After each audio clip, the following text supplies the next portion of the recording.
계획이 잘 짜여져 있으면 수험 기간 동안 심플하게 그 계획만 잘 실행하시면 됩니다.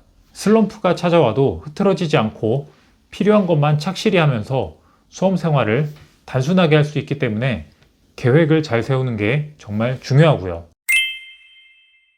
안녕하세요. 공시 8관왕 그리고 공인중개사 초단기 합격자 신동민 사무관입니다. 많은 분들께서 준비하시는 전문직 시험, 공인중개사 시험 등 각종 시험 공부를 하기에 앞서 먼저 해야 할 일이 있는데요. 그건 바로 전체 수험 계획을 세우는 일이죠.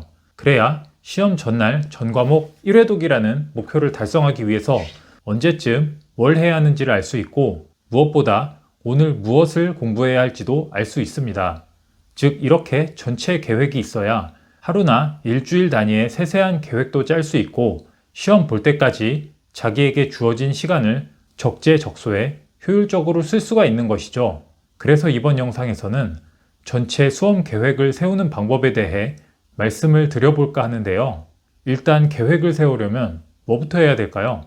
일단 시험이 언제인지, 기간이 어느 정도 남았는지를 파악해야 하고 목표 점수를 몇 점 정도로 할지를 정해야 됩니다. 그리고 자신이 하루에 어느 정도 공부할 수 있는지도 따져봐야겠죠. 그럼 지금부터 시험일까지 남은 기간, 목표 점수, 하루 공부량 이 세 가지를 하나하나 살펴보면서 계획 짜는 법을 말씀드리겠습니다. 설명을 돕기 위해 시험 과목은 A 과목, B 과목, C 과목 이렇게 세 가지가 있다고 가정을 해볼게요. 우선 첫 번째로 계획을 세울 때는 시험일과 남은 기간을 잘 판단해야 한다고 말씀을 드렸는데요. 시험까지 3달, 즉 90일이 남았다고 가정해 보겠습니다. 먼저 계획표에 시험일이 언제인지를 표시하고 역순으로 계획을 세워야 하는데요. 앞서 시험 전날은 전 과목 1회독이 목표라고 했었죠. 그럼 시험 전날은 전 과목 1회독, 시험 이틀 전에는 전 과목 모의 실전 연습, 시험 3일 전에는 C 과목을 1회독하고 C 과목 실전 연습, 시험 4일 전에는 B 과목 1회독과 B 과목 실전 연습, 시험 5일 전에는 A 과목 1회독과 A 과목 실전 연습. 만약에 암기장을 만드는데 과목당 5일이 걸린다면 시험 6일 전부터 시험 10일 전까지는 C 과목 암기장 작업, 이런 식으로 짜는 거죠. 이걸 엑셀표에 작성하면 이런 식이 됩니다.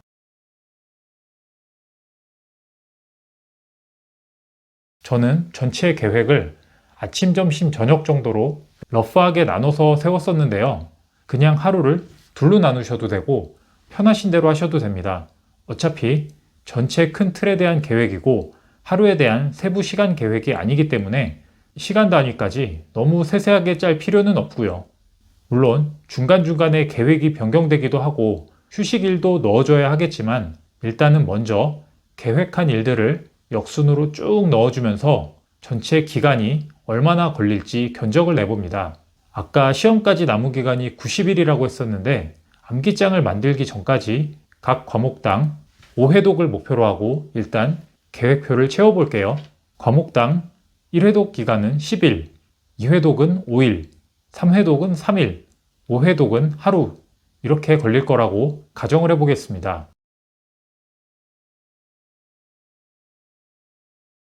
계획표를 이렇게 쭉 다 채워봤는데 7일이 남네요. 휴식도 넣어줘야 하니까 이번에는 휴식도 한번 적당히 넣어볼게요. 보통 휴식은 전업수험생 기준으로 일주일에 한 번 정도가 적당한데 적당히 자신에게 맞게 조절하시면 됩니다.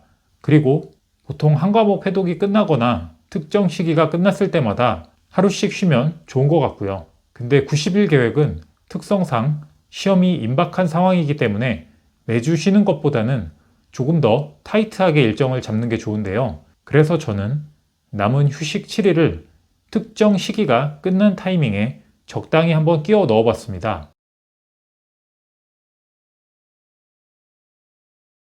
만약 시험까지 기간이 꽤 남은 상황이라면 매주 하루 정도 휴식을 취하셔도 될 것 같네요. 다음으로 두 번째는 목표 점수에 대해서 말씀을 드릴 건데요.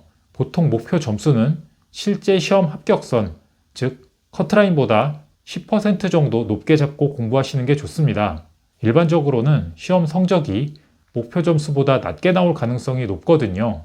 게다가 공무원 시험처럼 최종 면접이 있는 시험의 경우에는 필기 시험이 높을수록 최종 합격에 유리합니다. 그래서 더도 말고 덜도 말고 자신이 필요로 하는 점수보다 한 10% 정도 높게, 합격선이 60점인 시험이라면 한 65점에서 70점 정도, 만약 85점이 합격선인 시험이라면 90점에서 한 93점 정도를 목표로 정하시면 될 것 같습니다. 참고로 너무 과하게 과목별로 100점 이런 식은 오히려 독이 되거나 심리적으로 큰 부담을 줄 수 있기 때문에 지양하시기 바라고요. 마지막으로 세 번째는 하루 공부량에 대해 말씀을 드리려고 하는데요. 하루 공부량을 정할 때는 시간이 아니라 공부할 수 있는 양으로 목표를 정하시는 게 좋습니다. 즉, 나는 하루에 10시간 공부하겠다는 목표가 아니라 나는 기출문제집 100페이지를 보겠다든지 기출문제를 100문제 보겠다든지 아니면 어떤 약점 파트를 극복하겠다든지 단원 2개를 끝내겠다든지 이런 식으로 양으로 목표를 정하는 겁니다. 사실 공부 시간은 아주 의미를 둘 필요는 없어요. 하루 종일 앉아 있어도 실제 공부하는 양이 얼마 안 되면 그건 실패한 공부이기 때문이죠.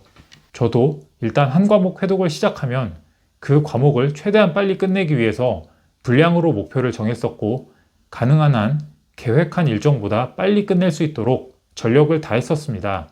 가끔은 예기치 못한 변수 때문에 일정을 제대로 지키지 못한 경우도 있었지만 그래도 최대한 지키려고 노력했었죠. 아무튼 공부할 때는 시간보다 양을 기준으로 계획을 세우는 게 좋은데요. 그래야 자신이 하루에 최대 어느 정도 분량을 볼 수 있고 일주일에 평균적으로 어느 정도 공부를 하고 있는지, 앞으로 일정을 소화해낼 수 있을지 아니면 계획을 수정하는 게 좋을지 이런 것들을 판단할 수 있게 됩니다. 그리고 계획을 수정할 때 주의할 점은 계획이 너무 버겁다고 계획을 너무 자주 바꾸면서 스스로 공부 안 한 거에 대한 위안을 삼으려고 해서는 안 된다는 것입니다. 즉, 공부를 안 하면서 계획을 낮춰서는 안 되고 자신의 한계치에 근접할 정도로 공부하는데도 도저히 일정을 따라갈 수 없을 때에만 계획을 바꿔야 하는 것이죠. 그리고 반대로 실력이 늘어서 자신의 페이스가 올라갔을 때는 계획을 좀 더 타이트하게 수정할 수도 있을 거고요. 지금까지 전체 수험 계획을 세우는 방법에 대해 말씀을 드렸는데요. 계획이 잘 짜여져 있으면 수험 기간 동안 심플하게 그 계획만 잘 실행하시면 됩니다. 슬럼프가 찾아와도 흐트러지지 않고 필요한 것만 착실히 하면서 수험 생활을 단순하게 할 수 있기 때문에 계획을 잘 세우는 게 정말 중요하고요. 이 영상을 보시는 여러분들도 전체 수험 계획을 잘 세우셔서 원하는 시험에 꼭 합격하시기를 바라겠습니다. 지금까지 공시 8관왕 그리고 공인중개사 초단기 합격자 신동민 사무관이었습니다. 경청해 주셔서 감사합니다.